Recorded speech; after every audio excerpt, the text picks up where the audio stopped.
আসসালামু আলাইকুম। সংবাদে আপনাদের সবাইকে স্বাগত জানাচ্ছি। আমি ফিরোজ তোহা। শুরুতেই সংবাদ শিরোনাম। বাংলাদেশের সর্বশেষ গুরুত্বপূর্ণ আপডেট সংবাদ আপনাকে স্বাগত। শুরুতেই সংবাদ শিরোনাম, পরে বিস্তারিত। শুরুতেই জানাবো, নির্বাচন নিয়ে তাড়াহুড়ো করলে বিপজ্জনক হবে বললেন রূপা হক। বিগত 7 জানুয়ারি দ্বাদশ জাতীয় সংসদ নির্বাচনের সমালোচনা করে বাংলাদেশি বংশোদ্ভূত ব্রিটিশ সংসদ সদস্য রূপা হক বলেছেন, যুক্তরাজ্য চায় বাংলাদেশে একটি সত্যিকার স্বচ্ছ নির্বাচন হোক, তবে এর জন্য প্রয়োজনীয় কাঠামোগত সংস্কার থাকতে হবে। যদি খুব তাড়াতাড়ি নির্বাচন করা হয়, এটি বাংলাদেশের জন্য বিপজ্জনক হবে বলে জানিয়েছেন তিনি। আজ রাজধানীর ঢাকায় এক সংবর্ধনা অনুষ্ঠানে এসব কথা জানান তিনি। এরপর জানাবো, ভারতে HMPVর প্রাদুর্ভাব, হিলি বেনাপোলে নেই সতর্কতামূলক ব্যবস্থা। বিশ্বের কয়েকটি দেশের মধ্যে ভারতেও HMPV ভাইরাসের প্রাদুর্ভাব দেখা দিয়েছে। এই অবস্থায় বাংলাদেশের সীমান্তে এখনও সতর্কতামূলক কোনো ব্যবস্থা গ্রহণ করা হয়নি।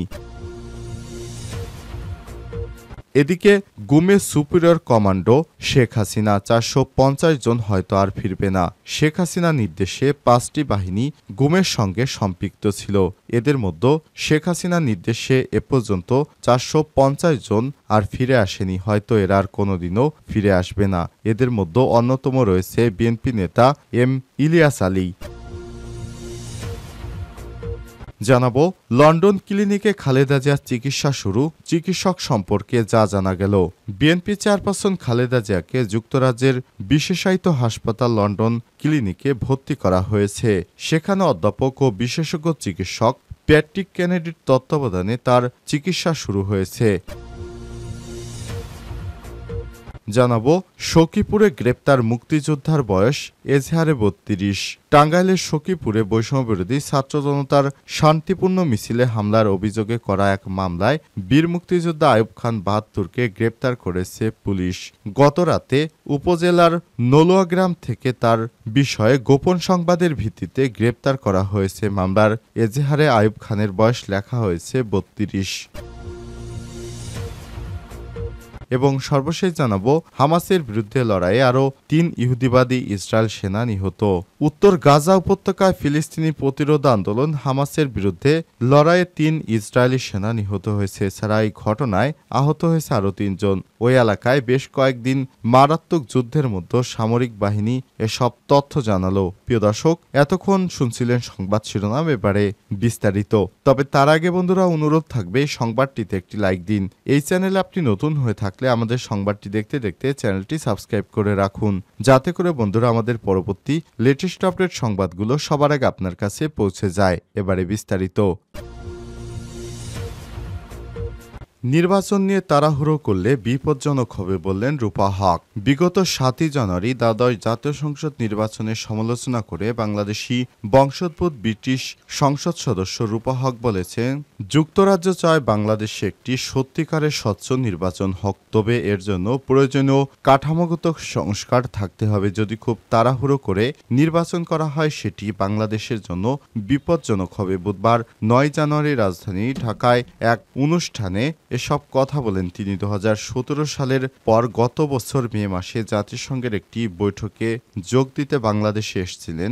জানিয়ে রূপা হক বলেছেন, সে সময় আমি 1.0 বাংলাদেশ দেখেছি, আর এখন আমি 2.0 বাংলাদেশ দেখছি। মে মাসে যখন এসেছিলাম তখন সব জায়গায় শুধু 2টি ছবি দেখেছি, একটি হাসিনার আর একটি মুজিবের। একটি ভালো অভ্যাস নয়, এটি ভালো অভ্যাস নয়। সব জায়গায় মূর্তি দেখেছি, বিষয়টি দৃষ্টিকটু লেগেছে। বাংলাদেশ উদীয়মান দেশ, যুক্তরাজ্যের তুলনায় এটি অনেক ছোট দেশ, কিন্তু এখানে কর্মক্ষম তরুণের সংখ্যা অনেক বেশি। তাদের রাষ্ট্র সংস্কারে কাজে লাগাতে হবে। বিভিন্ন দেশে নির্বাচন পর্যবেক্ষণ করে থাকেন জানিয়ে তিনি বলেছেন, বাংলাদেশ এখনও আমাকে নির্বাচন পর্যবেক্ষণে আমন্ত্রণ জানায়নি। গত 7 জানুয়ারি বাংলাদেশে অবশ্য আসল নির্বাচন ছিল না, বরং নকল নির্বাচন ছিল। অধ্যাপক ডক্টর ইউনূস নিশ্চিত করে বলেছেন, 1 বছরের মধ্যে নির্বাচন দিতে চায় তার সরকার, কারণ 1 বছরের মধ্যে মোটামুটি সকল ধরনের সংস্কার সম্ভব হবে। ভারতে HMPVর প্রাদুর্ভাব, হিলি বেনাপোল বন্দরে সতর্কতামূলক ব্যবস্থা।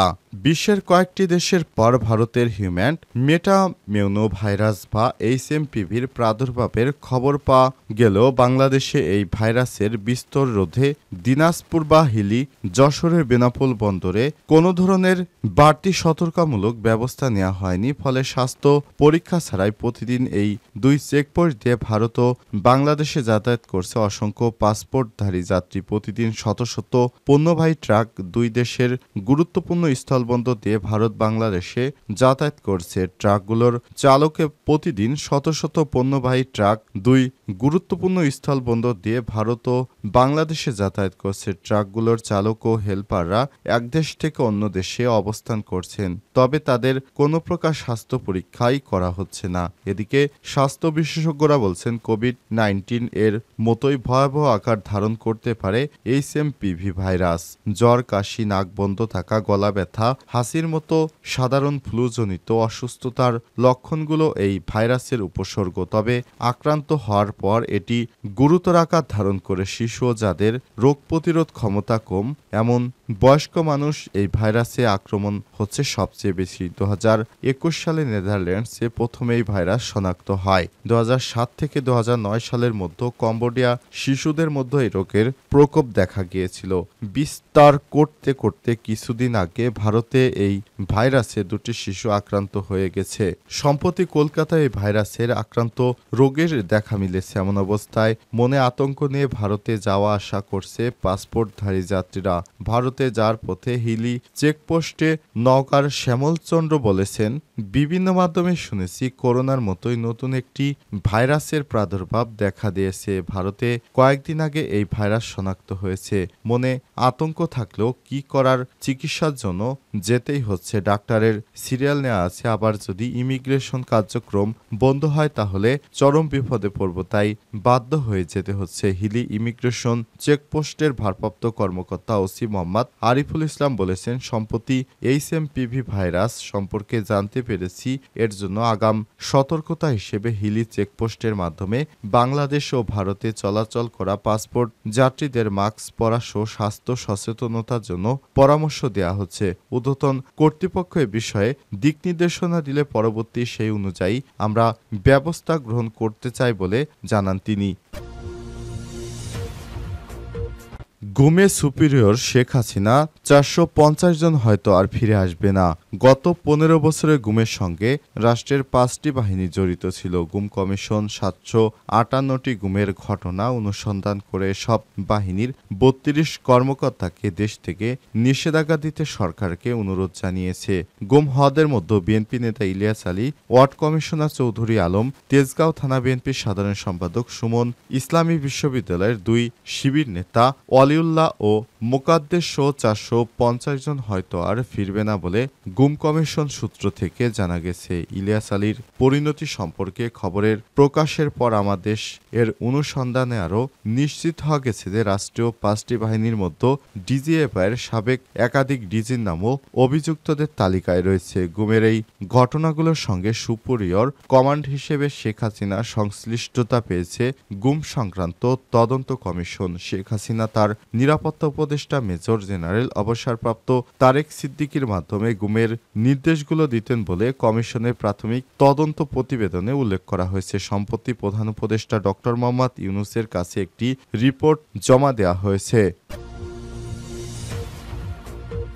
লন্ডন ক্লিনিকে খালেদা জিয়ার চিকিৎসা শুরু, চিকিৎসক সম্পর্কে যা জানিয়েছে বিএনপি চেয়ারপারসন খালেদা জিয়াকে যুক্তরাজ্যের বিশেষায়িত হাসপাতাল লন্ডন ক্লিনিকে ভর্তি করা হয়েছে। বুধবার 8 জানুয়ারি বাংলাদেশ সময় সন্ধ্যা 6:30টার দিকে তাকে হাসপাতালটিতে ভর্তি করা হয়েছে।